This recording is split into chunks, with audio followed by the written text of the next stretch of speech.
എന്താ കർമൂസ എല്ലാം ഒന്നായി പഴുത്തുപോയി.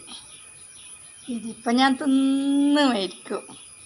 പഴുത്ത് പോയോണ്ട് മുറിക്കാൻ കഴിയില്ല. ഇങ്ങനെ കോരി തിന്നുണ്ടായിരുന്നു. നല്ല മധുരമുണ്ട്, അടിപൊളി മധുരാ. വേണം മക്കളെ മരുമക്കളെ വേണം. ഇതാ വായിക്കട്ടോ. ആഹാ അടിപൊളി.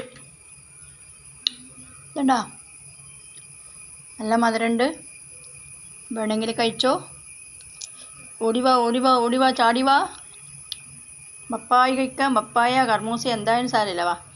നല്ല മധുരമുണ്ട്. കോരിയിട്ട് തിന്നാനേ പറ്റൂ, മുറിച്ച് കഴിക്കാൻ പറ്റൂല.